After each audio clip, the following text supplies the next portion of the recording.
Good morning. Welcome to part 3 of Save Time Up Front, making NWCG documents created in Microsoft Word compliant with Section 508 requirements. At this time, we'd like to remind those of you joining us that this is part 3 of a 3-part series. Part 1 featured an introduction to the ribbon toolbar, properly setting up a document, properties, setting up styles, and creating a table of contents, and was aired on April 30th. Part 2 featured when to clear formatting, bullets and numbered lists, headers and footers, page numbering, alternatives to text boxes, alt text for graphics, wraps, optimization, grouping graphics, contrast, and color, and aired May 18th. Part 3 today features tables, hyperlinks, checking MS Word for accessibility, the checklist, saving Word templates, saving your Word document to PDF, and forms. We will be closely following the 508 user guide, guidelines on creating 508 compliant documents and PDFs, and a link to this document can be found at www.nwcg.gov under Accessibility Guidelines. Finally, to move through the session in a timely manner, we ask that you type in your questions and we'll go back and answer them at the end given time. Okay, let's get started. My name is Rhonda Noneman, and I will be walking you through part 3 today. Cindy Wolf is with me to assist on keyboard. Tables, we've all used them, but when not created properly and then saved to PDF, they cause the most errors and are the most time-consuming to fix. Therefore, learning to build them correctly is very important.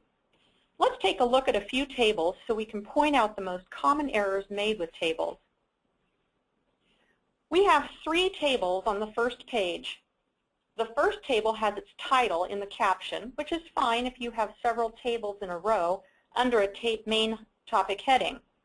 It also provides supporting information below the table instead of trying to include it in the table. However, it has 2 blank cells that won't provide any information to the viewer and will not be read by assistive technology. The second table has its title as a heading, which if we click on bookmarks, the little ribbon on the left toolbar, you can see its heading there. This is fine if you want each table bookmarked to be able to navigate to it quickly. It uses no caption, giving no context for the image indicating what a disabled user will see. However, it fills the blank cells with NA, readable, but still not very meaningful. The third table is all wrong. The title is in the table itself and uses merged cells with no information in the blank cells. While this table looks fine, it will have multiple errors when checked for 508 accessibility in Adobe Acrobat. Let's do a quick accessibility test on all these tables to see what happens. Go to Tools on the top right and open the Accessibility tab. If it's not there, go to View, Tools, and click on Accessibility. Choose Full Check. Adobe doesn't always default to the correct category, so we need to make sure the category is set to Forms, Tables, and Lists.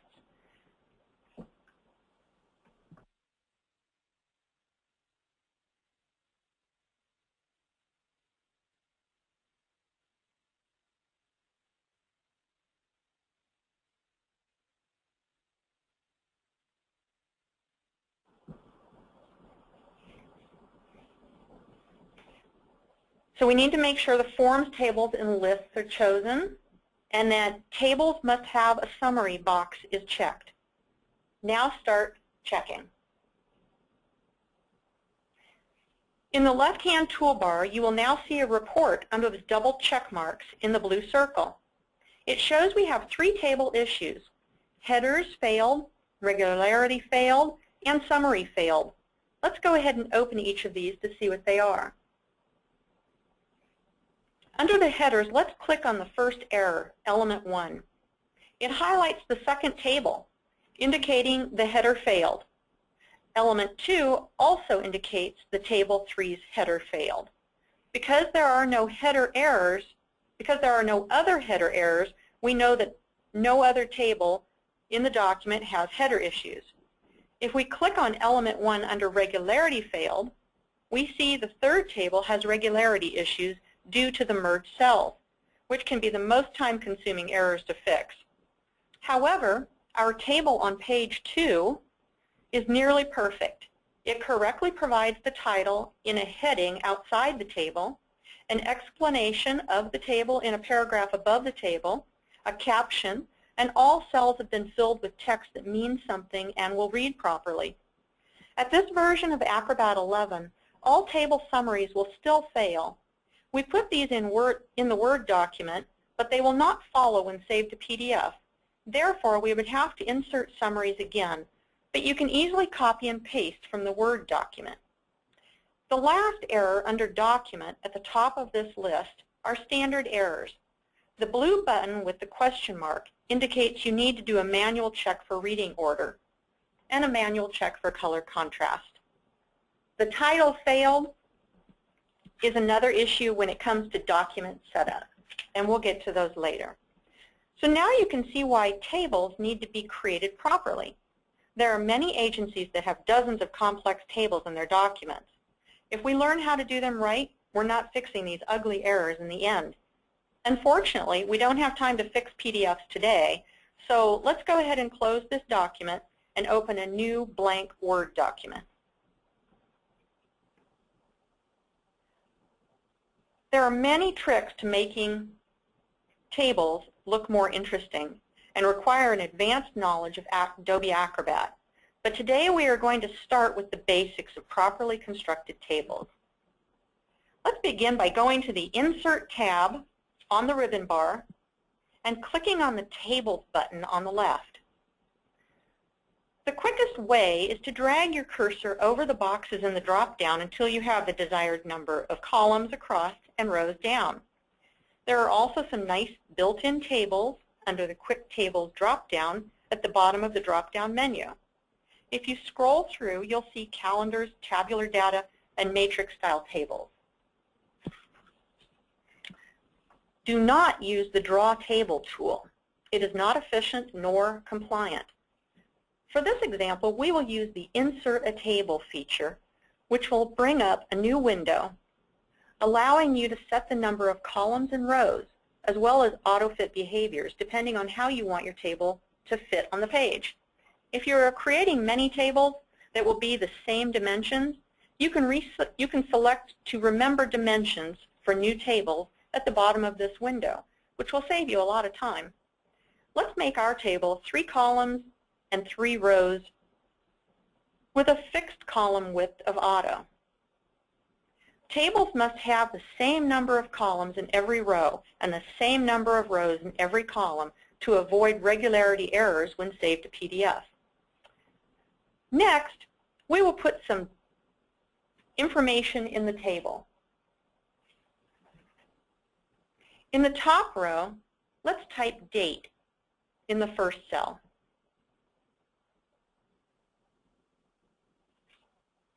Apples in the second cell. Oranges in the third cell. These are our labels. In the second row, we'll type June in the first cell, 100 in the second cell, and 300 in the third cell. In the third row, we will type July in the first cell, 200 in the second cell, and 200 again in the third cell. So now we have a table with clear labels and data, and all the rows and columns are equal. Now, the column header is always the first row in any table.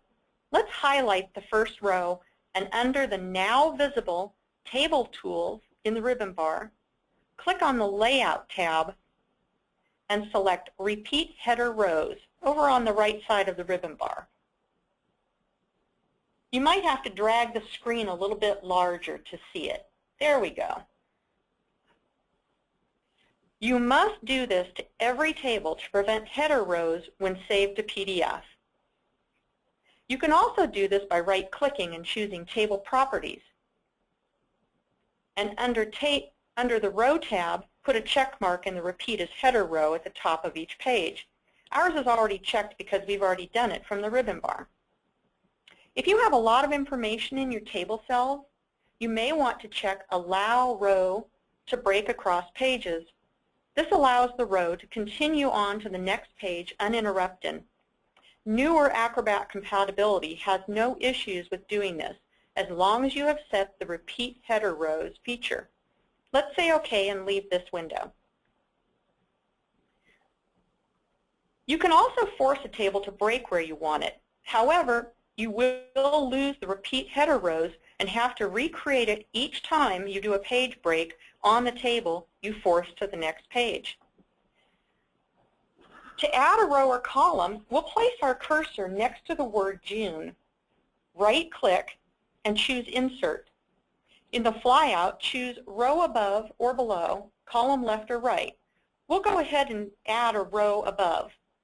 And we'll do that again for a total of 2 rows. Now we have 2 blank rows. To remove rows, you cannot just highlight and select Delete. We'll place our cursor in one of the blank rows and right-click, not highlight, and select Delete Cells. The pop-up window will give you the options to shift cells right or up or delete an entire row or column. We'll delete the entire row. You could also highlight the row or column you want to delete, and from the Table Tools Layout tab in the ribbon bar, select Delete from there. But we've already done that. Now our table looks a little boring, doesn't it? So let's give it some color and adjust the lines. Let's select all the cells in the header row and go to the ribbon bar Table Tools Design tab and click on the Shading drop-down menu. We'll choose a light blue. Remember to pick colors that have good contrast with the text. Next, we can adjust our cell width a couple of different ways. The easiest way is to simply hover your mouse over a horizontal line in the table until it shows 2 hairlines with arrows on each side, then drag either left or right. For precise dimensions, highlight the cells you want to change. We'll highlight the entire column of date, June, and July. Right-click, go to Table Properties, and on the Cell tab, set to 1 inch.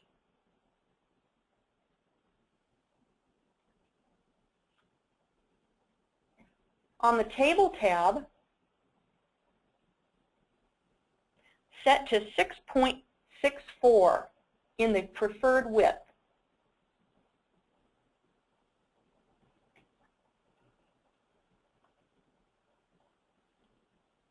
And click OK. You must select the entire column in order to change the width.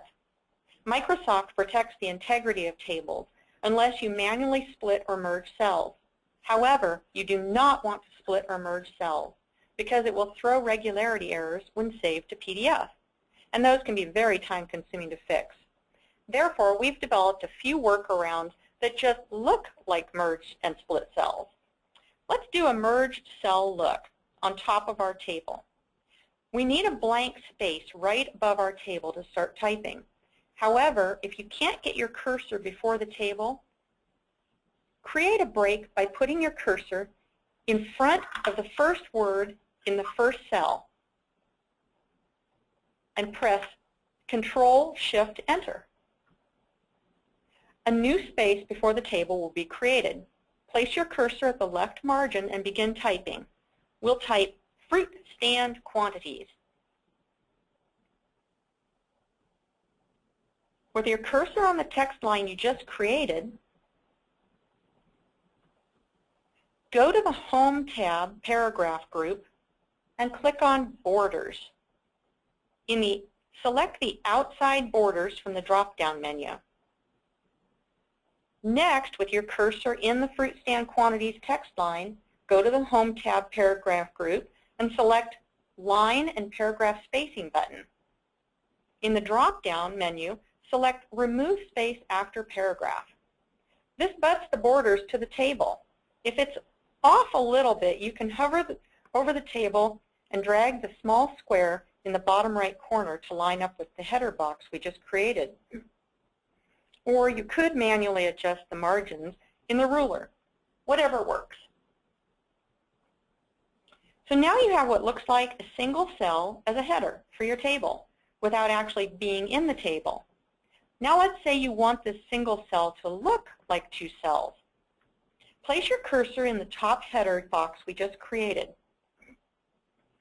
On the ruler, you will see a little square box at the left. This is the tab options. Click on it until you get the straight bar tab.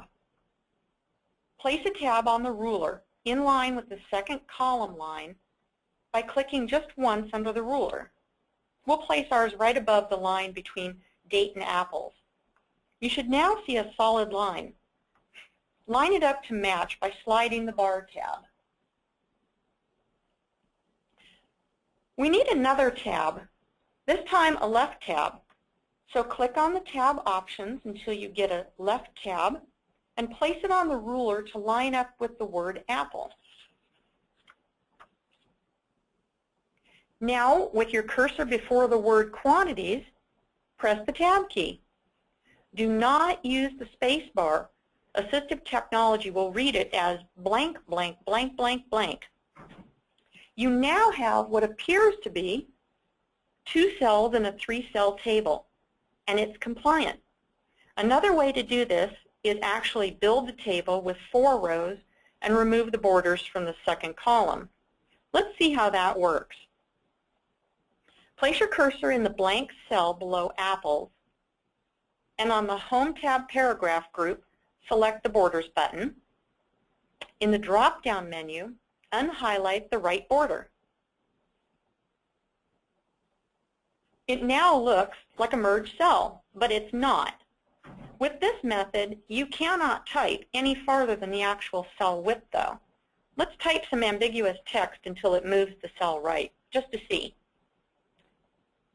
It's more restricting than the previous version, but will be compliant. Now, let's go ahead and remove the text we just typed.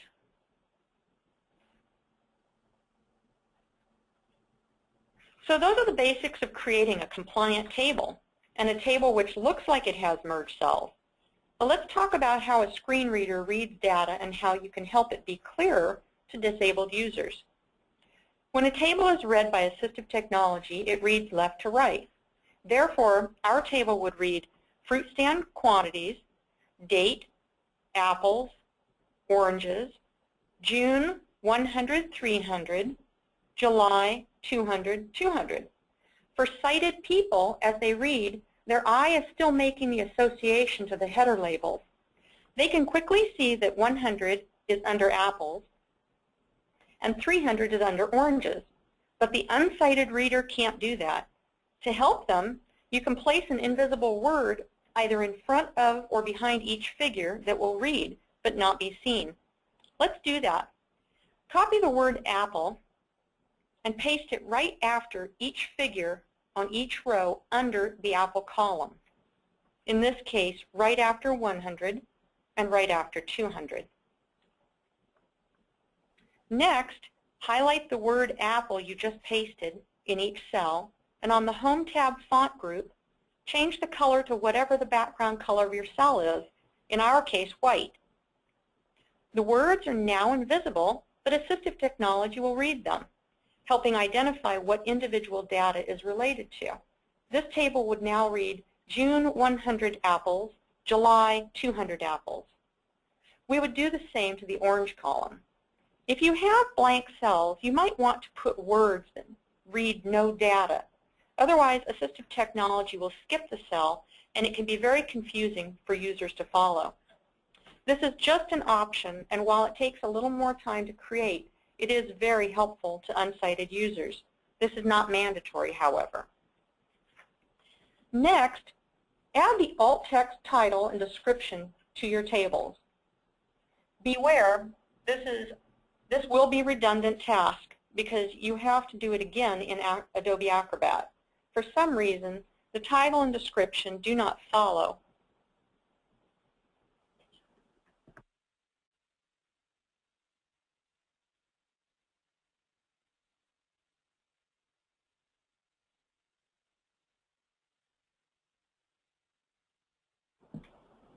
So why do them in Word, you ask?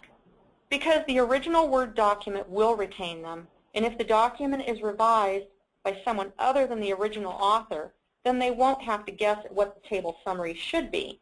They can just copy and paste the Word description into the PDF summary box. Let's keep this document open, and now we will create a hyperlink. Hyperlinks are there are many varying opinions on how to display them. Some URLs, also known as a web address, are very long. These can quickly clutter up a document with ugly strings of letters, backslashes, dots, and other characters. So what's the answer? First, always make sure the URL is identified. Don't just type "click here" with the link hidden. The problem with typing just the words like "go to NWCG" or "click here" is that assistive technology won't identify the actual web address. And if the document is printed, it won't identify the web address either. So what we suggest is, for a document with just 1 or 2 web addresses, go ahead and type the whole address. For documents with more than 2 web addresses, or just really ugly long strings, you can type the shorter landing page web address, such as www.nwcg.gov. And in the hyperlink context box, put in the full address that will show in alt text as well. At the bottom in the footer or at the back of the document, you can place the complete string for printing purposes. This keeps your document much cleaner. It is 508 compliant, and the actual web address is printable. Let's create a hyperlink, and we will demonstrate. Type www.nwcg.gov. It automatically creates the link, but we want to adjust the text. Let's click on the hyperlink text and go to the Insert tab on the ribbon bar. And under Links, click on the hyperlink button. The text display box displays what is going to be seen on the page. We'll leave it as is. In the address box, make sure it has the full address with http://www.nwcg.gov,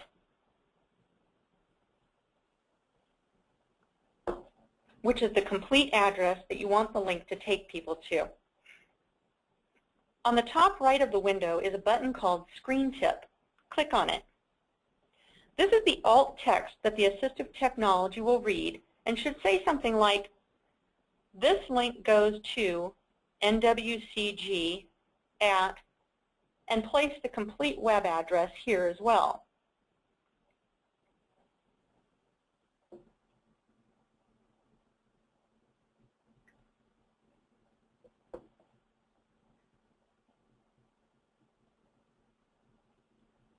Okay, click OK and leave both of these windows.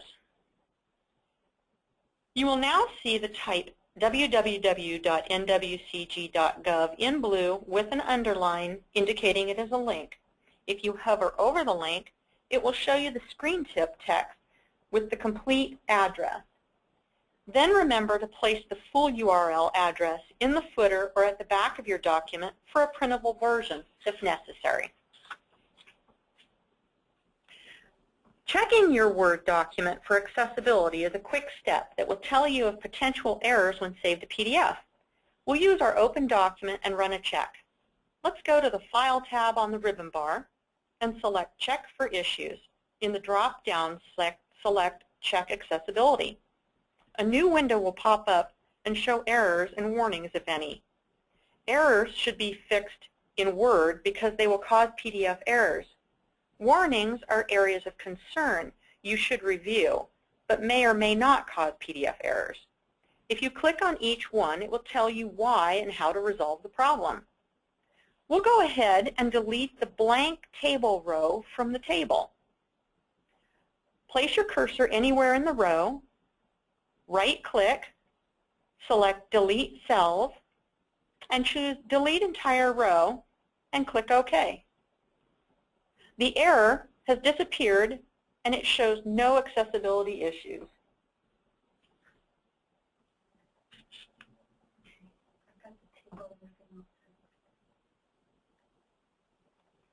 Because we didn't put the alt text in previously, we do have the alt text error.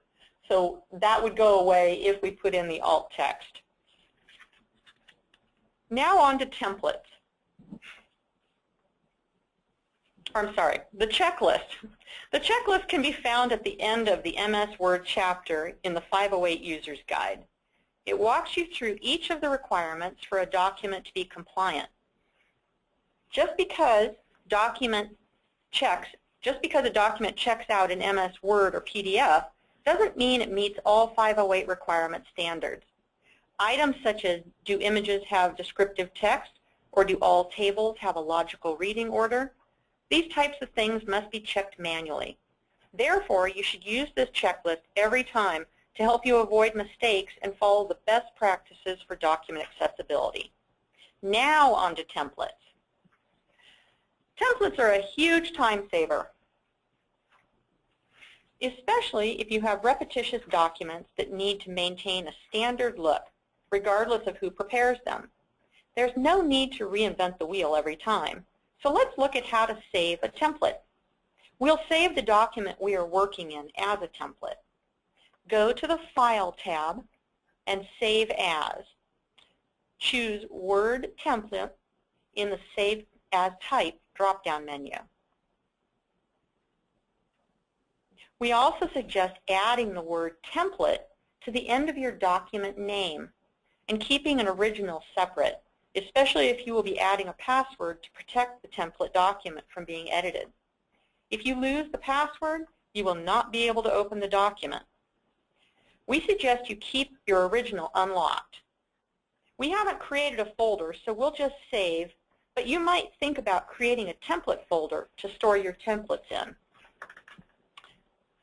And that is how to save a basic template. However, you may want to add content controls or restrict editing of certain areas. All of these can be found on the ribbon bar Developer tab.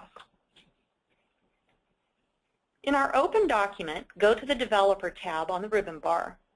If you don't see the Developer tab, you'd want to go to the File tab, select Options, and under Customize Ribbon, check the Developer box on the right panel and click OK. On the Developer tab, you'll find the Controls group, which has several options. The colored AA is rich text. The plain AA is, of course, plain text. Next to that is the Picture Control group.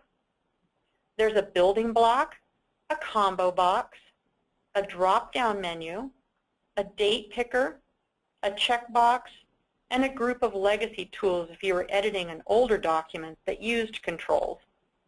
There's also a design mode, a properties, which is grayed out right now, and a group option. There's a lot to play with, but today we are just going to do the basics. Let's place our cursor on a new line under the nwcg.gov hyperlink. Now, on the Developer tab in the Controls group, select the colored AA to add a rich text control. This places a text box on your document. These don't appear to cause 508 errors. If you want to add instructions on how to fill out the content of the text box, select the text box, and in the Control group on the ribbon bar, select Design Mode. You should now see new chevron boxes on each side of the text inside the text box. We'll highlight the curtain text and replace it with Place Text Here.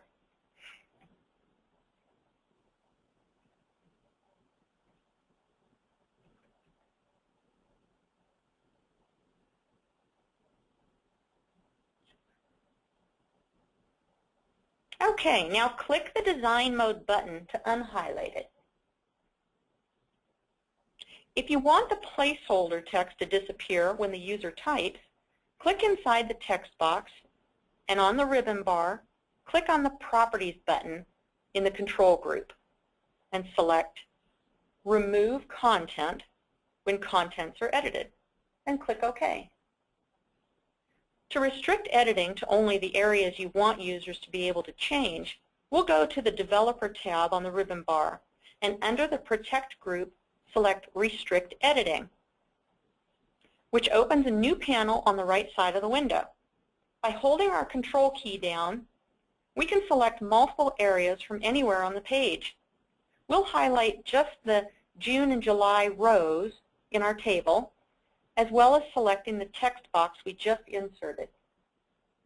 On the right side of our screen, under Step 2 in the Restrict Formatting panel, put a check in the Allow Only This Type of Editing in the document.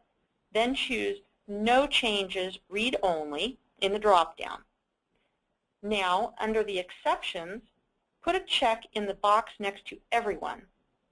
In Step 3, say Yes, Start Enforcing Protection, and add a password.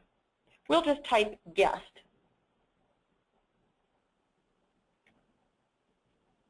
And click OK. If we click anywhere on the screen to unselect our items, we now see our editable areas are highlighted in yellow. Editable regions can be anything on the page: headings, body text, tables, images, etc. Let's go to File and Save As. Make sure it's in a Word template format, and make sure we added the word template to the end of the file name. Because we haven't made a template folder, we'll just save. Ta-da! You now have a document you can share with others that you can be confident will only be edited in the areas that you have specified. Remember, though, if you are sending PDFs that you need assistance with making 508 compliant, you must provide us with the password or send the original unprotected document. We can't do anything with locked documents. The final step before saving is to turn off track changes. On the ribbon bar Review tab, make sure the Track Changes button is not highlighted. Under Show Markup, turn off formatting by unchecking the box. Formatting. Go to the File tab, Options, Display, and make sure all formatting marks are turned off. And say OK. Finally, after the document is accessible in MS Word, we are ready to save to PDF. There are actually a couple ways to do this. From the ribbon bar if you have Adobe Acrobat Pro loaded, and from the File tab, Save As Adobe PDF. The simplest method is from the ribbon bar, but sometimes, depending on content of your document, it works better from the Save As Adobe PDF from the File tab. Acrobat seems to interpret characters and fonts differently, and we don't know why. Therefore, if your document comes up with character encoding errors when you do an accessibility check in Adobe Acrobat, then try the other method. It can't hurt, and it may save you a lot of time. Method 1, let's start by saving a PDF from the ribbon bar. Go to the Acrobat tab,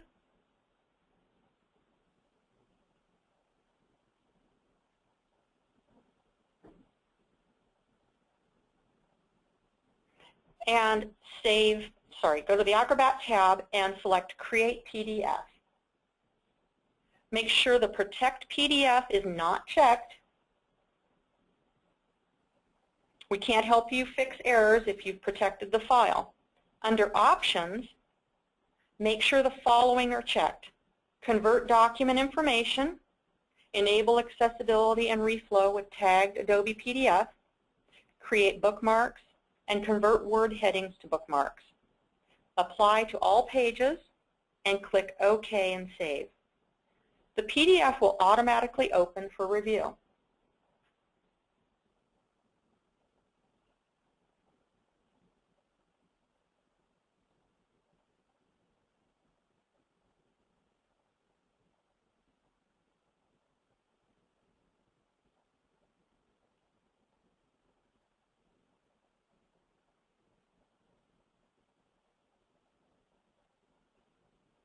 Our computer apparently seems to be a little slow today.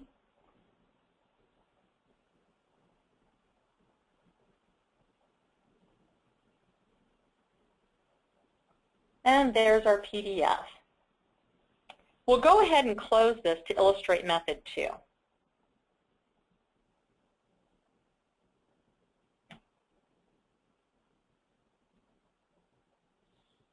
Method 2 is nearly the same as method 1, but renders different results sometimes. Under the File tab, Save As Adobe PDF.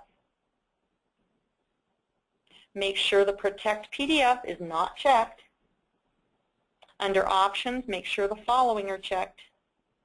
Convert document information, enable accessibility and reflow with tagged Adobe PDF, create bookmarks, and convert word headings to bookmarks.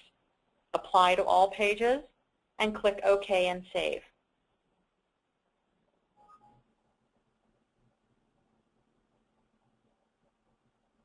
And that's all there is to saving a basic PDF. We'll go ahead and close these 2 documents and move on to forms.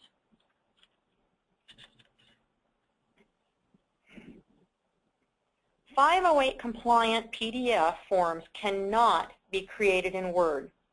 Currently, NWCG uses Adobe Acrobat Pro to develop static forms, and we will be providing instruction in this program today.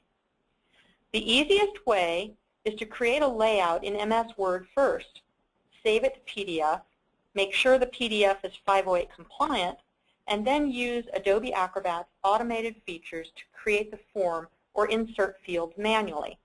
The feature Create a Form in Adobe Acrobat is very basic and has limited features, so we don't suggest using it.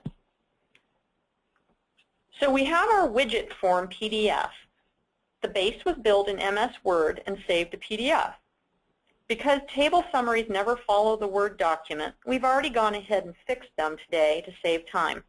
Fixing PDFs is covered in the 508 User's Guide. So this document is now 508 compliant and ready to be made into a form. Let's open Tools and then the Forms tab on the right panel and select Create. To insert fields manually, you would select Edit, but we are going to let Acrobat set the form fields today so we can show you how to make corrections. So use From Existing Document and select Current Document in the next window. From Scratch would take you to the very basic Form Central, and we don't want to go there. Adobe now tells you that you are in form editing mode. Click OK. Adobe Acrobat attempts to seek form fields. While Acrobat is pretty smart, sometimes it gets it right, sometimes it doesn't. However, more often than not, it's easier to fix than create new fields from scratch. So Adobe attempted to see where we wanted form fields, but some we have to delete and some we have to adjust. First, let's delete the field in our title bar, Individuals, because we don't need anything there. Now do the same thing with all the field boxes in the left column of our first table. Adobe thought we wanted a field in those blank areas, but we don't. We want to make sure that we have radio buttons, check boxes, and fillable text areas in the right column, though. We see we have 3 check boxes in the first row. That's good. The next row has a text box. Good. The third row has 2 check boxes, but we need radio buttons here, and there's a text field we don't need.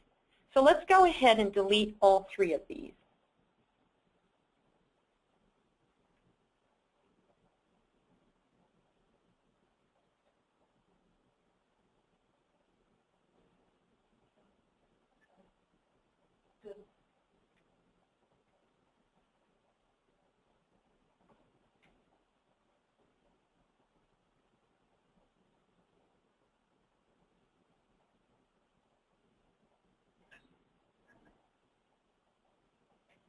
Now the difference between radio buttons and checkboxes is that radio buttons should be used when you want the user to only be able to select one option.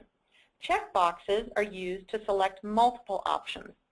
So our first row of check boxes is fine, but our third row needs to have radio buttons because we want them selecting only one. So go to the right side and under Tasks, select Add New Field.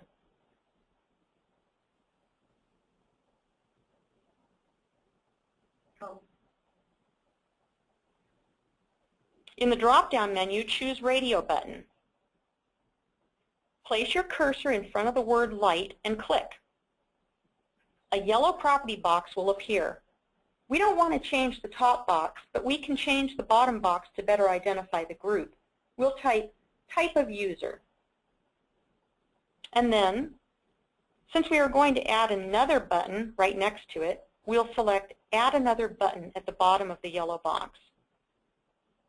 Again, place your cursor this time in front of the word Heavy and click. Now click somewhere outside the yellow box to leave this window. Next, in our fourth row, we have a large single text box, but we need to have two individual text boxes. So we will drag the middle dot of the text box to make the height shorter. With the box selected, we will copy and paste, and then drag the box to the number 2, next to the number 2. Okay, now we will line up both by selecting each box while holding down the Shift key. Right-click, and under Align, Distribute, and Center, select Align Vertically. This lines them up nice and neatly. Now, Acrobat was smart enough that it created a digital signature box for our signature and date line. So we don't need to do anything with these right now. We have now added all the required fields, but we need to check their properties. Let's start by right-clicking on the checkbox Personal in the first row and select Properties.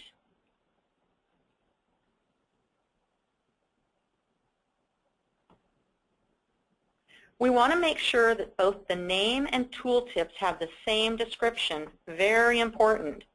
Name and tooltips have to be checked individually. But you can select groups of boxes to change all other specifications. So after we check all the boxes, name and tooltips, let's select all the check boxes in the Properties window.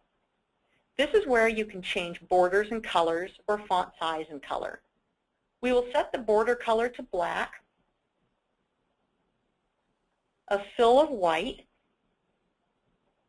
and a line thickness of thin with a style of solid. The Position tab gives you precise control over the size and position of the field, and we'll go ahead and give our checkboxes a width and height of 0.18 to make them just a little bigger.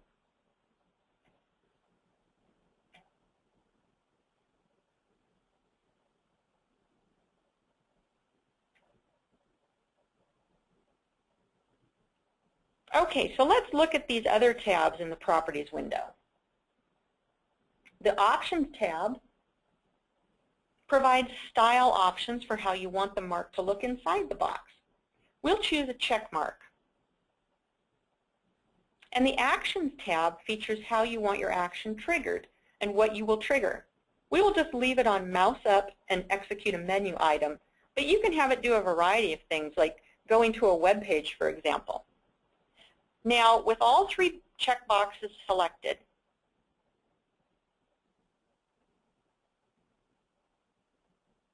after right-click,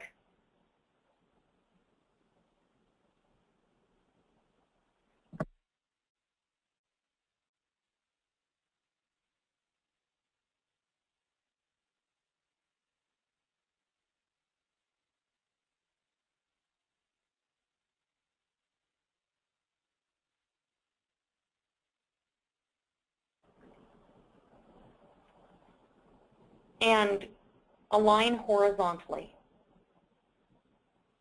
We will also move the boxes slightly left by using our arrow keys to make sure the words aren't covered.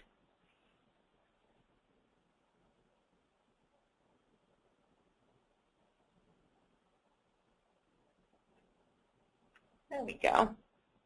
You can leave your Properties window open while you go through and select new fields to review them. However, note that when we click on our text box on line 2, the tab features changed in the Properties window. It now shows new tabs of Format, Validate, and Calculate. These are more advanced features, and unfortunately we won't have time to review these today, but you can on your own.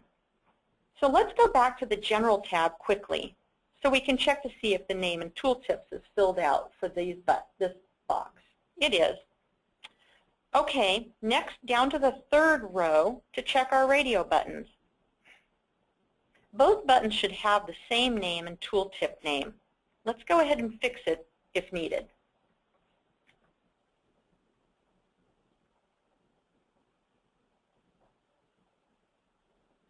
But under the fields in the right pane, you'll notice they read Choice 1 and Choice 2 under the type of user. This is how a radio button works because we only want one to be selected. With both radio buttons selected, go to the Position tab on the Properties window and set them to the same size as our checkboxes, 0.18.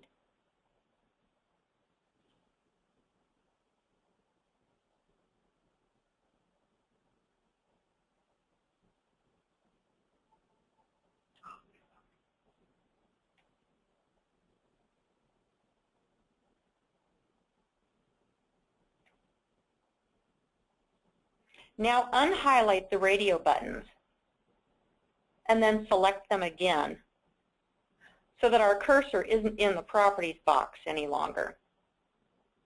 And with our arrow key, bump them up slightly so they line up with the words.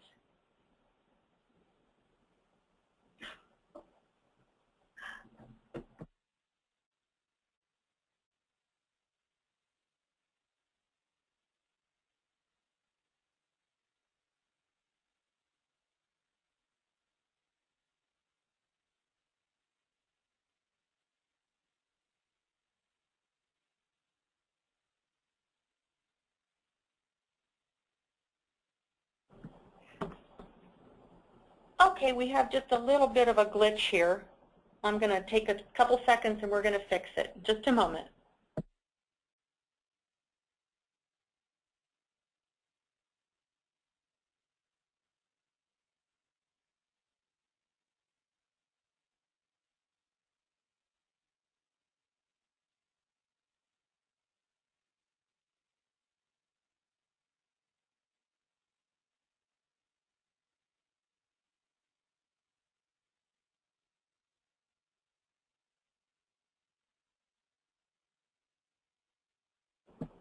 Next, let's go to our 4th row and select on the first text box. You'll see on the General tab in the Properties window that it labeled our first box as 1, 2. Oh, we want to open our Properties window again. And under the General tab, it labeled our box 1, 2. And since we copied and pasted the second box, we need to change each box to match the text numeral it's sitting next to. So the first box will be 1, and the second box will be 2.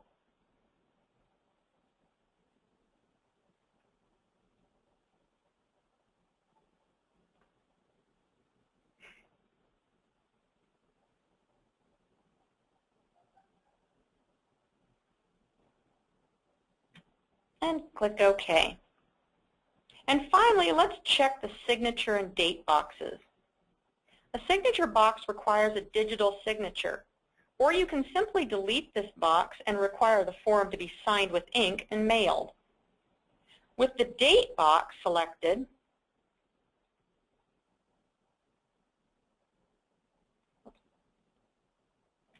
let's look at the Format tab. And under Select Format Category, you can choose Date and then select how you'd like users to fill in the date. We'll choose the one that shows MMDDYYY. Everything looks good now, so we can close the Properties window. The next step is to check the fields for reading order. On the right panel, click the Tab Order arrow. And in the drop-down menu, select Show Tab Numbers. The info box that pops up is simply telling us to sort the tab order manually, and we will do that next, so click OK. We now have numbers in each field. This is the order in which the fields will be read. Because we had to add radio buttons, they are reading out of order. Therefore, we want to go to the tabs order again and select Order Tabs manually. In the next info box is simply telling us that we cannot reorder the fields between pages, so click OK. Now we can drag the tabs to the correct order. We know the type of user should be number 5 on the screen, so we will drag it up and set it just below Personal Business School. And now both buttons should read 5. Both buttons are 5 because you either select 5 choice number 1 or 5 choice number 2. Remember, it's a radio button. We need to do this to all that are out of order until the numbers on the page are in order. So drag text box 2 up under text box 1. Okay, now all the numbers are in order on the screen. We will go ahead and close Form Editing at the top of the right pane. To see fields, you can turn on or off the Highlight Existing Fields in the purple bar at the top of the page. Our form is now functional. If we click on the check boxes, we can choose more than one, but we can only choose one of the radio button options. We can use our Tab key to move to the next field, and when we click on the signature field, in our Digital ID window will pop up. And we can place a date on the date line.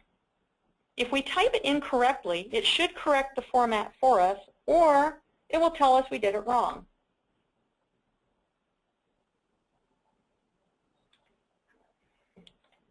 However, before saving our form, we should run a full check for accessibility.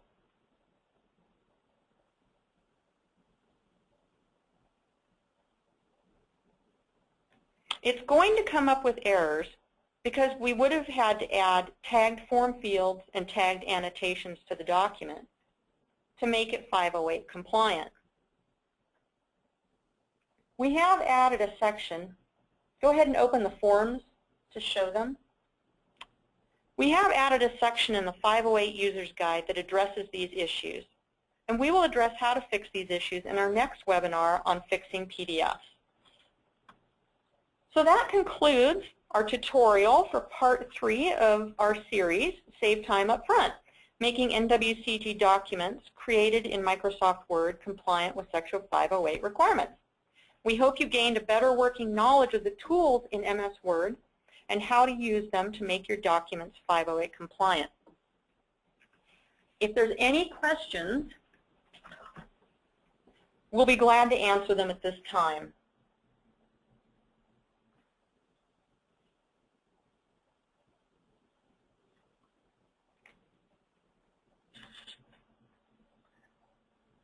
It looks like there's a question, what is a PIN number?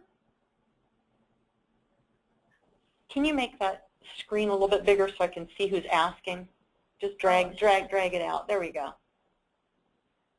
A PIN number. I don't think we talked about a PIN number anywhere. Can you be more specific?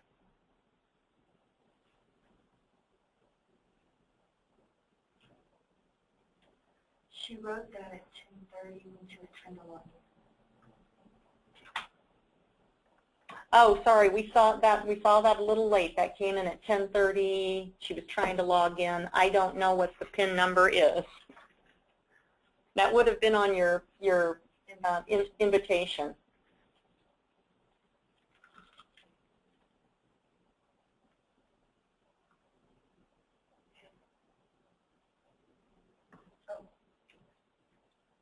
All right, so Deanna Schaefer wrote, are there requirements for using color for Word or PDF documents? There are not requirements, but according to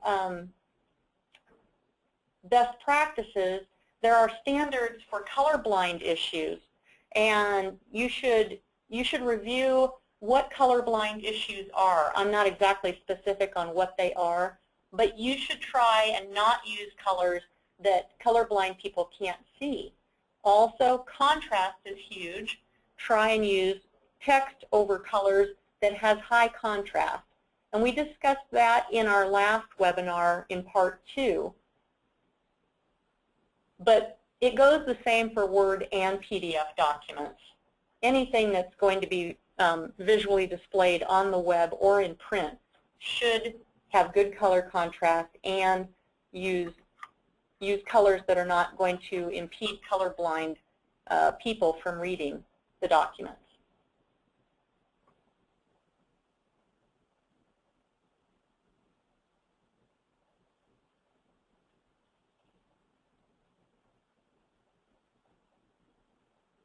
Any other questions? We kind of ran a little bit long, so we're just about ready to conclude in 4 minutes. We have about 4 minutes left.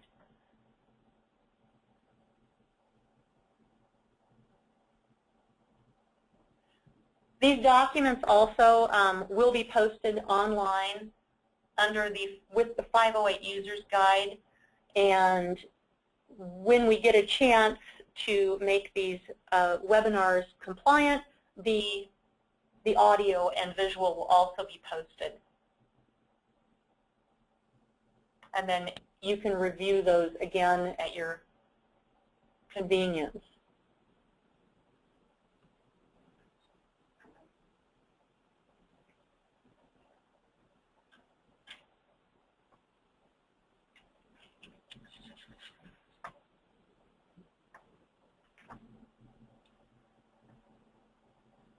All right, well, it looks like there aren't any more questions.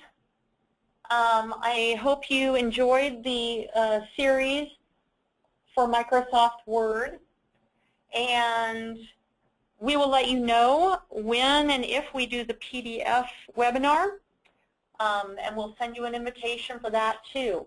That will resolve all of the table issues that we built today, because when you do build tables, you still do have to fix things in PDF.